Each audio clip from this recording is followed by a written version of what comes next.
60 লাখ থেকে 70 লাখ হয়েছে। সে বিভিন্ন এজেন্সির সাথে কথা বলে এটুকু বুঝতে পেরেছি এখানে মাল কামানোর অনেক জায়গা আছে। যে 5 বছর শেষ হওয়ার সাথে সাথে এই 3.5 কোটি টাকা মতো 3 থেকে 3.5 কোটি টাকা মতো কোথায় খরচ করেছি, কিভাবে খরচ করেছি, এবং আমার মাইনে আগে 80,000 ছিল, এখন বেড়ে 1,20,000 মতো হয়েছে। এই টাকা থেকেও কোথায় কার সংসার খরচ, কার ট্রিটমেন্টের জন্য, কার ছেলের পড়াশোনার জন্য, কাকে জামিন করানোর জন্য কোথায় কি খরচ করেছি, সেই সমস্ত তথ্য দিয়ে ভাঙড়ের মানুষের কাছে 5 বছর শেষ হওয়ার সাথে সাথে খামে ভরে প্রতিটা বাড়িতে আমি আমার হিসাব পৌঁছে দেব। আমি যদি হিসাব পৌঁছাতে পারি তাহলে বসিটার উত্তরে তৃণমূলের নেতাদের উদ্দেশ্যে বলছি, আপনাদের বিদায়ী এমপি কি খরচ করেছে, 5 কোটি টাকা নিয়ে কোথায় খরচ করেছে, সেই তথ্যটা আপনারা অন্তত বাড়িতে না পৌঁছাতে পারলেও বড় বড় ব্যানার করে মেন বাজারে একটা করে টাঙিয়ে দিন। তবে আমি এখান থেকে চ্যালেঞ্জ করে যাচ্ছি, 1 তারিখে, জুন মাসের 1 তারিখে আপনাদের ভোট, তো জুন মাসের 1 তারিখের আগে পর্যন্ত ওরা ছাপাবে না, ওই তথ্য দেবে না, কারণ যে চুরিটা করেছে সেটা আমি ধরে দিতে পারবো হয়তো। আচ্ছা ভাইজান আজান হচ্ছে, তাই ভাইজান সাউন্ডটা বন্ধ করে দিল। ভাইজান বললেন যে পেছনের সাইডগুলো একটু ঘুরিয়ে দেখান, তাই পেছনের সাইডটা ঘুরিয়ে দেখাচ্ছি। দেখুন প্রচুর লোক এখানে আছে, প্রচুর লোক, 10,000-এর উপরে লোক আছে। যেমন পরিমাণ আমার ভাইয়েরা আছে তেমন পরিমাণ আমার বোনেরা আছে, মায়েরা আছে। দেখুন সম্পূর্ণ ভিডিওটি। আরও কথা সামনে আছে, ভাইজান আজানের পরেই বক্তব্য রাখবে, শুনুন সেই বক্তব্য। তো বিধায়ক আমার ল্যাডেও তো আমার মানে দায়িত্বে তো 60 লাখ থেকে 70 লাখ হয়েছে। সে বিভিন্ন এজেন্সির সাথে কথা বলে এটুকু বুঝতে পেরেছি এখানে মাল কামানোর অনেক জায়গা আছে। এই দেখুন, আপনারা একবার জাস্ট ঘুরে দেখবেন, ওখানে একটা লাইট পোস্ট আছে, দেখতে পাচ্ছেন, এখনো ইনকমপ্লিট আছে। দেখুন লাইট পোস্ট তো, হ্যাঁ না আমি বলছি ওটাকে লাইট পোস্ট তো আমি জানি ওটাকে করতে প্রকৃত কত খরচ আর কত বিল দেখায় এরা। ধরুন ওটা 3 লাখ টাকা খরচ আছে, দেখবেন এই ভোটের আগে পর্যন্ত ওরা বলবে না যে আমি 25 কোটি টাকা কোথায় কোথায় খরচ করেছি, কারণ 3 লাখের লাইট পোস্ট করে 7 লাখের হয়তো বিল করে 4 লাখ টাকা ঝেড়ে দিয়েছে। এখন দেখালে নওশাদ সিদ্দিক বলে দেবে 4 লাখ টাকা খেয়ে নিয়েছে।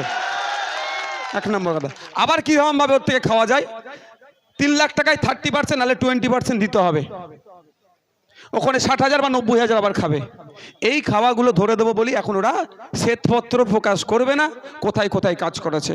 তবে আপনারা যদি আগামী দিনে আমাদের সুযোগ দেন, এই জুন মাসের 1 তারিখে খামচিহ্নে ভোট দিয়ে পার্লামেন্টে যদি আমাদের প্রার্থীকে পাঠান, আমি আপনাদের বলে রাখি 25 কোটি টাকা কোথায় কি খরচ হবে টোটালটাই আপনাদের সাথে বসে, আপনাদেরকে সাথে নিয়ে, আপনাদের মতামত নিয়ে সেই সমস্ত কাজ আমরা করব। 1 নম্বর কথা। দ্বিতীয় নম্বর কথা হচ্ছে, এই যেন ইলেকট্রিক পোস্টে উদাহরণ দিই, ওটা করতে গেলে একটা বেস করতে হয়, জানেন কিভাবে লুটটা হয় এই টাকাটা? শুনুন, 12 mm হয়তো রডের কথা বলা আছে, আপনারা জানেন না সরকারি কাজ চলছে, আর ওটা আপনার ট্যাক্সের টাকায় কাজটা হচ্ছে। সরকারের কি ট্যাক্সাল থেকে নিজের টাকা দেয় নাকি? মমতা ব্যানার্জি দেয় নাকি? শুভেন্দু অধিকারীর টাকা নাকি? না দিলীপ ঘোষের টাকা, না নরেন্দ্র দামোদর দাস মোদীর টাকা? এটা আমাদের টাকা। বরঞ্চ ওনারা যেগুলো চড়ে ঘুরে বেড়াচ্ছে সব আপনাদের ট্যাক্সের টাকা থেকে হচ্ছে। এই শুভেন্দু অধিকারী যে লিডার অফ অপোজিশন হিসাবে যে গাড়িটা পেয়েছে, গাড়ি এবং তেল আপনাদের ট্যাক্সের টাকায়। মমতা ব্যানার্জি যেগুলো চড়ে বেড়াচ্ছে সব নিয়ে সব আপনাদের ট্যাক্সের টাকা। তো আপনাদের বলি, ওই যে এটা তৈরি করতে ওই 12 mm হয়তো রডের কথা বলা আছে, কি বালির কথা বলা আছে, কি সিমেন্টের কথা বলা আছে, হয়তো হ্যাভেলসের বা ফিলিপসের দামি কোম্পানির লাইটের কথা বলা আছে। ও দরকার 3200 টাকা লাইটের পিস, দিচ্ছে 800 টাকা লাইট, অল্প দিনই কেটে যাচ্ছে, যাচ্ছে কার? জনগণের। এইরকমভাবেও লুট হয়। তো আপনাদের বলি, আপনারা যদি আমাদেরকে সুযোগ দেন, আমরা যেখানে যে উন্নয়ন আপনারা বলবেন আমাদের ওই টাকার মধ্যে সেটাই আমরা করব। কিন্তু যখন কাজটা হবে সর্বপ্রথম আমরা কি করব, একটা মনিটরিং কমিটি করব। ধরুন না এখানে 100 মিটার একটা ঢালাই রাস্তা হচ্ছে, 8 ফুট চওড়া, 6 ফুট গেজ। ওখানে যে অনেক ক্ষেত্রে দেখবেন 8 ফুটের জায়গায় 6 ফুট চওড়া আর 6 ইঞ্চি গেজের জায়গায় 3 ইঞ্চি গেজ করছে, মানে এদিকে সাইডের 2 ফুট আর নিচের গেজের 3 ইঞ্চি খেয়ে নিচ্ছে। এগুলো বন্ধ করতে হবে। আপনাদের বলবো যে কাজ আমরা করব, আমরা মনিটরিং কমিটি করব। কমিটিটা কি, যেখানে কাজ হবে সেখানকার সাধারণ মানুষ ওই কমিটির মধ্যে থাকবে, আর শিডিউলটা ঝুলবে। এই লাইট পোস্ট করতে গেলে কত খরচ, কি কোম্পানির লাইট, কত রড, কত বালি, কি সবটাই ওই শিডিউলে দেওয়া থাকবে। আর সাধারণ মানুষকে আমরা দায়িত্ব তুলে দেবো, কাজটা ঠিক হচ্ছে কি একটু দেখে নেন। তাহলে চুরি হবে ভাই ওর মধ্যে, আমরা এই চুরিটা বন্ধ করব। আপনারা যদি পার্লামেন্টে পাঠান, আপনাদের হয়ে পার্লামেন্টে গিয়ে আপনি কৃষক, আপনার মাসিক গড়াই বাড়বে কি করে তার হয়ে আওয়াজ তুলবে। আপনি যদি পার্লামেন্টে পাঠান, আপনি ড্রাইভার, আপনার বিরুদ্ধে বিদায়ী এই বিজেপি সরকার যেভাবে ড্রাইভারদেরকে আবার শোষণ করার জন্য তাদের বিরুদ্ধে নাকি অ্যাক্সিডেন্ট করে পালালে 10 বছর জেল বা 10 লাখ টাকা ফাইন, যে পরিকল্পনাহীন যে বিল এনেছে তার বিরোধিতা আমরা করবার জন্য পার্লামেন্টে আমাদের পক্ষ থেকে বলবে। এখানে যারা ড্রাইভার ভাইরা আছে, আমি যতটুকু জানি বা বাস্তব কথা বলছি, ড্রাইভাররা ইচ্ছাকৃতভাবে কাউকে অ্যাক্সিডেন্ট করে না, বরঞ্চ দেখা যায় গরু এসে গিয়েছে রাস্তায়, ছাগল কুকুর এসে গিয়েছে, বাঁচানোর জন্য গাড়ি পাল্টি খেয়ে যায়। তাহলে ড্রাইভারদের বিরুদ্ধে যে বিল মোদি সরকার নিয়ে এসেছে তার বিরোধিতা করার দরকার ছিল এই নুরুল ইসলাম সাহেবদের এমপির। কিন্তু দুঃখের বিষয়, নুরুল ইসলাম সাহেবদের এমপি পার্লামেন্টে গিয়ে টিকটকে ভিডিও করতে ব্যস্ত ছিল, ড্রাইভারদের হয়ে কোনো কথা বলেনি। তাই বসিরহাটের ড্রাইভাররা ঐক্যবদ্ধ হন যে বিজেপি সরকার আপনাদের বিরুদ্ধে বিল নিয়ে আসছে, তাদের বিরুদ্ধে যেমন ভোট দেবেন।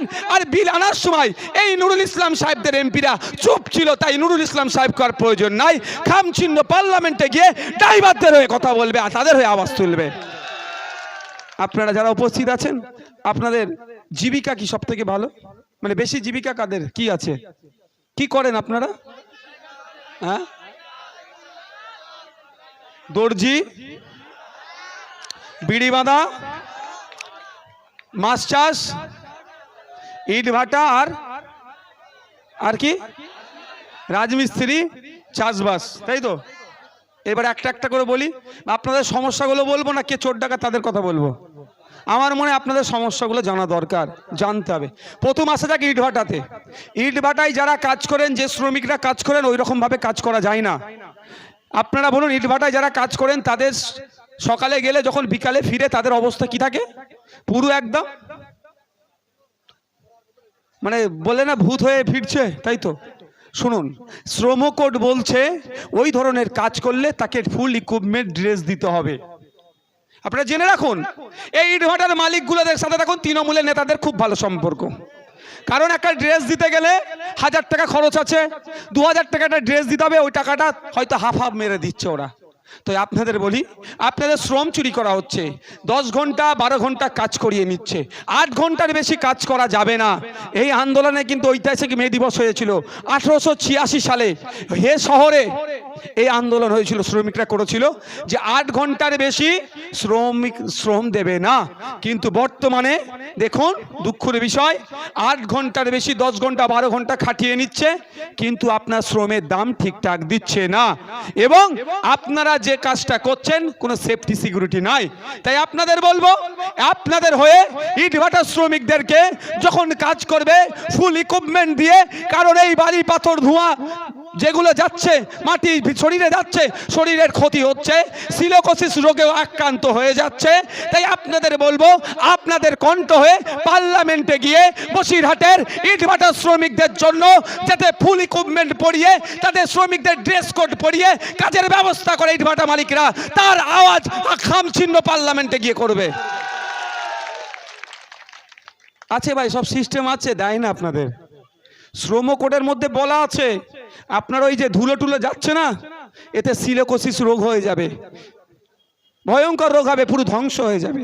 এই মিনাখা চত্বর এই দিকটাতে খুব আছে, পাথরের যারা কাজ করে, এই ইটভাটার যারা কাজ করে, এই ধরনের রোগে তারা আক্রান্ত। এটা পশ্চিমবাংলা সরকার জানে না, এটা এমপি সাহেবা জানতো না। কিন্তু এমপি সাহেবাদেরকে ইটভাটাওয়ালারা, ইটভাটার যারা শ্রমিক, তারা দেখবেন সকাল সকাল গিয়ে আগে ভোটটা দিয়েছিল। সর্বপ্রথম যদি লাইনে কারা থাকে, ওই 300 টাকায় যারা রোজ ইনকাম করে তারাই যে লাইনে ভোটটা দিয়েছে, তাদের হয়ে কথা বলার দরকার ছিল, এমপি সাহেবা কথা বলেনি। তো নতুন করে যদি আমাদেরকে নুরুল ইসলাম সাহেবরা বোকা বানাতে আসে, আর বানবো আমরা? আর বানবো? আমাদের কি করতে হবে? চলো এমপি পাল্টাই। কি করতে হবে? চলো এমপি পাল্টাই। এমপি পাল্টে, দল পাল্টে, খাম চিহ্নকে এমপি করে পার্লামেন্টে পাঠাবেন। ইট ভাটা শ্রমিকদের ওই ড্রেস কোড সহ তাদের মজুরি বাড়ানোর জন্য পার্লামেন্টে অন্য কেউ আওয়াজ করেনি। 17 বার আপনারা ভোট দিয়ে পার্লামেন্টে পাঠিয়েছেন। ইতিপূর্বে এখানে 1952 সাল থেকে বিভিন্ন দলের পক্ষ থেকে কিন্তু এমপিরা পার্লামেন্টে গিয়েছে। কেউ সন্দেশখালির কেন বাঁধ ভেঙে যাচ্ছে, কংক্রিটের বাঁধ নির্মাণ করা দরকার, সিমেন্টের বাঁধ নির্মাণ করা দরকার। বিজ্ঞানসম্মতভাবে বাঁধ নির্মাণ করে বিজ্ঞানসম্মতভাবে রক্ষণাবেক্ষণ করলে সন্দেশখালি থেকে তত্ত্ব এলাকার মানুষেরা ওই প্রতি বছর যেভাবে প্রাকৃতিক দুর্যোগে তাদের ঘরদোর থেকে শুরু করে জমি জায়গা ক্ষতিগ্রস্ত হচ্ছে সেটা হতো না। কিন্তু দুঃখের বিষয় 17 বার ভোট দিয়ে এমপি করে পার্লামেন্টে পাঠিয়েছেন, আপনাদের হয়ে কথা বলেনি। সময় এসেছে, একবার ভরসা করুন। 18 বারের মাথায় আমি আপনাদের কথা দিতে পারি, আপনারা প্রতারিত হবেন না, আপনারা প্রতারণার শিকার হবেন না। খাম চিহ্নকে পার্লামেন্টে পাঠালে খাম চিহ্ন গিয়ে সন্দেশখালির ওই বাঁধ নির্মাণের কথা যেমন বলবে, এই বসিরহাটের এই এলাকার বিড়ি শ্রমিকদের কথা বলবে, এখানকার দর্জি শ্রমিকদের কথা বলবে, ইটভাটা শ্রমিকদের কথা বলবে, শ্রমজীবী মানুষের কথা বলবে, কৃষকদের কথা বলবে।